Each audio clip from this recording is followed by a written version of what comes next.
आप कैसी बात कर रहे हैं? पीएम ने कब कहा कि हमारा अरे मिशन ये तो था? सब जगह जा रहे थे। इनके सारे नेताओं ने चिल्ला के कहा कि बनने दो, पीओके के ऊपर झंडा हम फहरा के आएंगे। जब झंडा फहराने का नंबर आया, जब भाग गए। पाकिस्तान जो है अमेरिका के साथ डील करता है। चाइना अमेरिका का दुश्मन है, लेकिन वो पाकिस्तान के साथ खड़ा है। पाकिस्तान के साथ हमारा दोस्त जिसके साथ हमारे सदियों रिश्ते हैं, सऊदी अरब, वो डील कर लेता है। पार्लियामेंट में हंगामा होता है, 2 घंटे के अंदर ही आतंकवादी पकड़ करके ठोक दिए जाते हैं। आप कह रहे हैं कि हम यकीन कर लें? इमरान भाई सच आप कैसे आप कह रहे हैं हम यकीन कर लेंगे? आपकी पॉलिटिक्स अलग। तो पूरे विश्व में हमारी राफेल का शेयर पता कितना गिरा?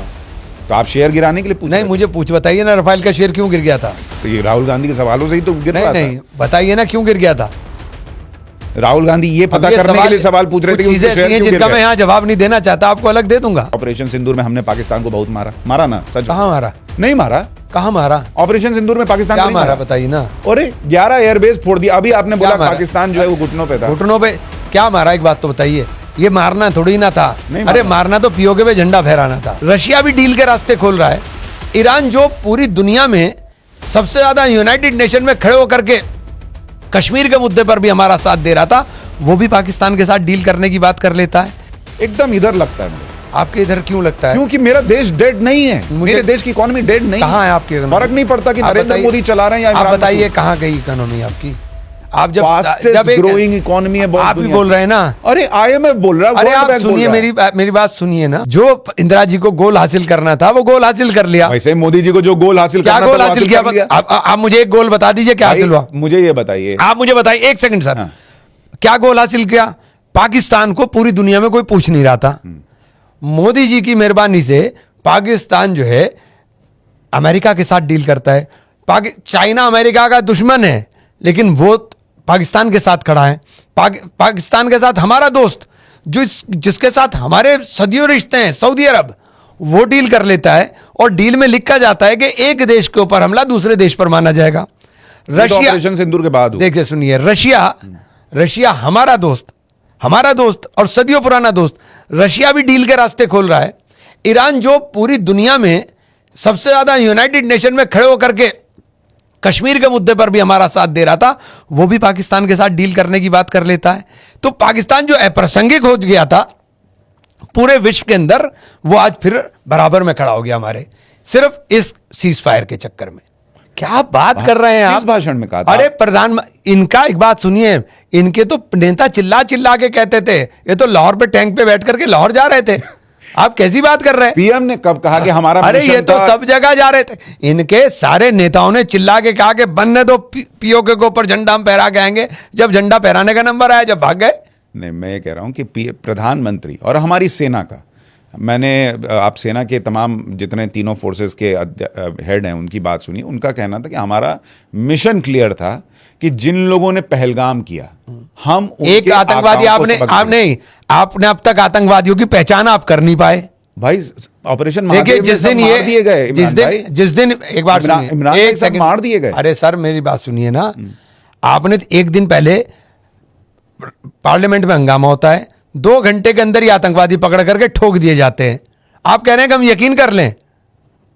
इमरान भाई सच आप कैसे आप कह रहे हैं हम यकीन कर लेंगे? आपकी पॉलिटिक्स अलग। नहीं, हम यकीन। एक मिनट मैं कह रहा हूं, क्या ये पॉसिबल है? 19 तारीख को आप कह रहे हैं कि आप संसद में हंगामा करेंगे, इसलिए जो है वो सरकार ने अगले दिन जो है वो आतंकी मार दिए। बताइए ना, गौरव गोगोई जी ने भाषण दिया और आपने ठोक दिया एकदम। उन्होंने एक बार भी नहीं पूछा कि उनका कितना फोड़ा। वो बार बार पूछते रहे हमारे कितने फूटे। क्यों? नहीं, तो दोनों के पूछ रहे थे वो तो। नहीं, अपने पूछ रहे। नहीं, दोनों के अपने पूछ रहे। बताइए ना, कितने राफेल गिरे? कितने राफेल गिरे? तो पूरे विश्व में हमारी राफेल का शेयर पता कितना गिरा? तो आप शेयर गिराने के लिए पूछ नहीं, मुझे बताइए ना, राफेल का शेयर क्यों गिर गया था? तो ये राहुल गांधी के सवालों से ही तो गिर रहा था। नहीं, बताइए ना क्यों गिर गया था? राहुल गांधी ये पता करने के लिए सवाल पूछ रहे थे कि चीजें ऐसी हैं जिनका मैं यहाँ जवाब नहीं देना चाहता, आपको अलग दे दूंगा। मैं इसका जवाब यहाँ दे नहीं पाऊंगा। क्यों? नहीं, बहुत सारी चीजें, बहुत सारी चीजों के तकाजे हैं कि नहीं देना चाहिए देश के लिए।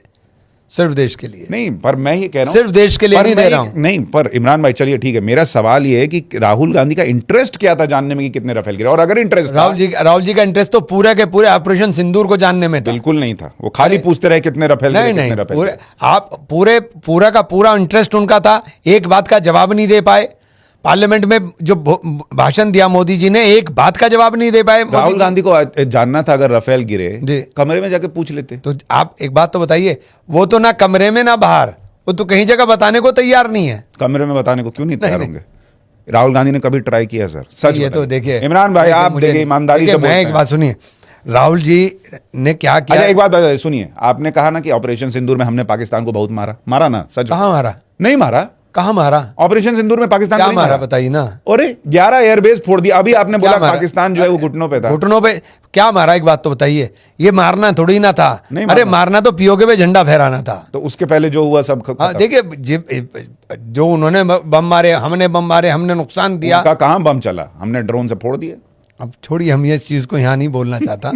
बहुत सारी चीज़ें हैं, मैं यहाँ नहीं बोलना चाहता, क्योंकि वो मेरे देश के लिए, अपने देश के लिए मैं ऐसी बात नहीं बोलेंगे तो हम यहाँ। इमरान भाई, लोग बोलेंगे कि इमरान मसूद इतने संजीदा नेता हैं, इतने संजीदा पॉलिटिशियन हैं कि एक पॉडकास्ट में देश की गरिमा का ध्यान रखते हुए कुछ बातें नहीं बोल रहे, और वो बातें राहुल गांधी सोशल मीडिया पे लिख रहे हैं। क्यों? नहीं राहुल गांधी इतने इसका नहीं, राहुल जी बड़े नेता हैं। आप क्या बात कर रहे हैं? राहुल जी बड़े नेता आपने उनको सिखाया नहीं कि सर मैं तो उनका सिपाही हूँ, वो मेरे जनरल हैं। आप क्या बात कर रहे हैं? तो जनरल को सिखाइए सर। नहीं, वो आप देश हित देख रहे हैं, वो कहाँ देख रहे हैं? नहीं, उन्होंने तो सब चीज, राहुल जी की एक बात का जवाब ही नहीं होता। देखिए, राहुल जी ने जितने भी सवाल खड़े किए आज तक, उनका कोई जवाब नहीं आता। और जो बात राहुल जी कहते हैं, वो बात के ऊपर फिर सरकार धीरे धीरे आ जाती है।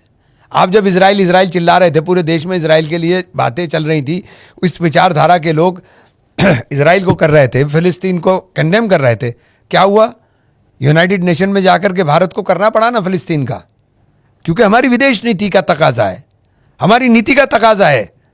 आप अमेरिका चिल्ला रहे थे बहुत सारे इस एक विचारधारा के लोग जो सत्ता के अंदर बैठे हुए हैं। हमें रशिया के साथ खड़ा होना पड़ा ना, हमारी विदेश नीति का तकाजा है। फिलिस्तीन में जो मासूम लोग मारे जा रहे हैं, या जो लोग उससे रिलेटेड नहीं है, हमास से, वो मारे जा रहे हैं, उसको लेके सबको दुख है। लेकिन हमास एक टेररिस्ट ऑर्गेनाइजेशन। अरे आप क्या बात, अब हमास क्या भगत सिंह टेररिस्ट थे? नहीं, अरे भगत सिंह टेररिस्ट थे? आप कह रहे हैं हमास और भगत सिंह का कंपैरिजन है? हाँ बिल्कुल। क्या बात कर रहे हैं? हाँ बिल्कुल सही बात कर रहा हूं मैं। हमास अपनी जमीन के लिए लड़ रहा है। सॉरी सर, इसमें मेरा आपका एकदम मुझे एक बात बताइए, भगत सिंह का हमास से कंपैरिजन नहीं कर सकते। कैसी बात? ऑर्गेनाइजेशन। अरे वो अपनी जमीन के लिए लड़ रहे हैं। तो जमीन के लिए, अपनी जमीन के लिए लड़ रहे हैं। भगत सिंह अपनी जमीन के लिए लड़ रहे थे? महिलाओं और बच्चों को आगे करके लड़ते हैं? अपनी जमीन के लिए लड़ रहे हैं, के अंदर अपना अड्डा बनाते हैं ताकि अपनी जमीन के लिए लड़ रहे हैं भैया। क्या अपनी जमीन के लिए? अपनी जमीन के लिए। देखिए, भगत सिंह जी अपनी जमीन के लिए शहीद हुए ना। और एक बात बताइए, इजराइल का इसके लिए लड़ रहा है फिर? इजराइल तो कब्जाधारी है, इजराइल ने तो कब्जा किया है भाई। पर मैं कह रहा हूं, उसके लोग क्या, उसके लोगों की जिंदगी उनकी जिंदगी भी जिंदगी है। पहले नहीं, आपका ये कंपैरिजन तो गलत है। भगत सिंह से हमास का कंपैरिजन मैं नहीं मान सकता सर।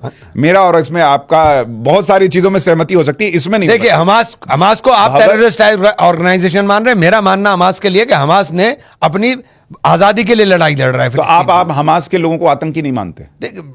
देखिए, उन्होंने लड़ाई तो लड़ी है। कोई भी इंसान का कत्ल करे, कोई भी इंसान का कत्ल करे, वो बुरा लगता है, वो बुरा लगता है। बुरा लगना अलग बात है सर। मोदी जी का एजेंडा अलग है, उनकी पार्टी के, उनकी विचारधारा का। वो चंद लोगों को नफरत का आधार बना करके पूरी कौम को उसके अंदर करते हैं और दूसरे लोगों को इकट्ठा करने की कोशिश करते हैं। उन पर फर्क नहीं पड़ता जम्मू कश्मीर में क्या हो रहा है, लेकिन जम्मू कश्मीर को एक ट्रॉफी की तरह सजा करके पूरे देश में मैसेज देना चाहते हैं। ये है खेल, और कुछ भी नहीं है। जम्मू कश्मीर में क्या हो रहा है? क्या जम्मू कश्मीर में क्या नहीं हुआ? आपने स्टेट तोड़ दिया, आपने स्टेट ही तोड़ दिया, वो पूरा का पूरा। रिकॉर्ड टूरिज्म है लग रहा था, क्योंकि इस बार तो थोड़ा सा लोगों को डर है, लेकिन फिर भी कह रहे हैं कि फिर से अल्लाह करे बेहतर हो। अल्लाह करे बेहतर हो। हम तो यही कह सकते हैं कि अल्लाह करे बेहतर हो, क्योंकि कश्मीर के लोग बेचारे बहुत शरीफ और गरीब लोग हैं। ये असल में राहुल जी ने बोला तो उस पर था, मुझे जाने का तो याद नहीं है। नहीं गए नहीं, लेकिन बोला तो बहुत सख्त था। कुछ नहीं सर, नहीं बोला बहुत सख्त था, बहुत सख्त बोला। वो आप फिर अलायंस। अच्छा, आप एक बात बताइए, आप राहुल जी के ऊपर निशाना साधे हुए हैं? मैं कुछ नहीं साधा हूँ। देखिए, मैं बस ये चाहता हूँ इमरान भाई, मेरे से अगर आप ऑनेस्टली पूछिए, एक देशवासी के तौर पर मैं चाहता हूँ कांग्रेस पार्टी स्ट्रांग हो। क्योंकि इस देश को एक स्ट्रांग ऑपोजिशन की जरूरत है, स्ट्रांग विकल्पों की जरूरत है। सिर्फ कांग्रेस नहीं, दूसरी पार्टियां भी हों, लेकिन मेरे लिए टॉप पे मेरा देश है, वहां कॉम्प्रोमाइज नहीं हो सकता। और मुझे तब दुख हो जाता है जब राहुल गांधी कह देते हैं इंडियन इकोनॉमी इज डेड। एकदम इधर लगता है मेरे को। आपके इधर क्यों लगता है? क्योंकि मेरा देश डेड नहीं है, मेरे देश की इकोनॉमी डेड नहीं कहाँ है आपकी इकोनॉमी? फर्क नहीं पड़ता कि आप नरेंद्र बताइए- मोदी चला रहे हैं या आप इमरान बताइए मसूद। कहाँ गई इकोनॉमी आपकी? आप जब फास्टेस्ट ग्रोइंग इकोनॉमी है बहुत आप भी दुनिया बोल की। रहे हैं ना। अरे IMF बोल रहा है, अरे World आप Bank बोल सुनिए, रहा है। मेरी बात सुनिए ना। फास्टेस्ट ग्रोइंग की बता रहा हूं हकीकत। दुनिया के अंदर प्रति व्यक्ति सबसे ज्यादा कर्जदार कौन है? तो भाई एक बात बताइए, आप इतने साल कांग्रेस ने राज किया, तब प्रति व्यक्ति नहीं आय नहीं, एक आपने मिनट एक मिनट एकदम एक मिनट नीचे एक मिनट, रखी। इसके ऊपर भी पिछले 15 साल में 3 गुना कर्जा क्यों हो गया? दुनिया भर की पिछले 12 साल में 3 गुना कर्जा हो गया। मैं आपको बताता हूं क्यों हो गया। कर्जा लेके घोटाले नहीं हुए, कर्जा लेके इंफ्रास्ट्रक्चर बन रहा है। कोई भी देश की सरकार कैसे चलाएगी सर, कैसे इंफ्रास्ट्रक्चर बनेगा? आप सोचिए, कांग्रेस ने 70 साल राज करके इतना स्कोप छोड़ा इंफ्रास्ट्रक्चर बनाने उसपे ऊपर बताऊं, का, कर्जा लेके बनाना पड़ रहा है। कांग्रेस के राज में 135 बैरल डॉलर प्रति बैरल तेल था। पेट्रोल क्या भाव में करा था? आपके दौर में 35 बैरल पर आया, 35 पर आया और अभी 70 के करीब है, $70। तेल तो आपने डाउन नहीं किया, सेस और लगा रखा है। अगर तेल को आप कैलकुलेट करें तो 1 लीटर तेल के ऊपर 40 से 45 रुपया तो सरकार के पास जा रहा। हम हर चीज के लिए तो चाइना पे डिपेंड है। भाई चाइना की कंपनियां उठ उठ के फैक्ट्रियां यहां आ रही हैं सर, हम हर चीज के लिए, लेकिन हमारी डिपेंडेंस है, मैं इससे इनकार नहीं कर रहा। हाँ। पर वो डिपेंडेंस तो तब खत्म होती ना सर, जब 60 साल में कांग्रेस ने उसको इतना इंडस्ट्री को हाँ, boost आपने दे 10 दिया। साल में क्या किया? तो 10 साल में पापड़ बेले बस। 10 10 साल में पापड़ ही बेले 10 क्या? साल में आपने 10 साल में किया क्या, ये पता चले ना। 10 साल में क्या किया? कांग्रेस के 60 साल का हमेशा हिसाब मांगते हैं। 10 साल पापड़ बेच ले, LIC तुमने बेच दी,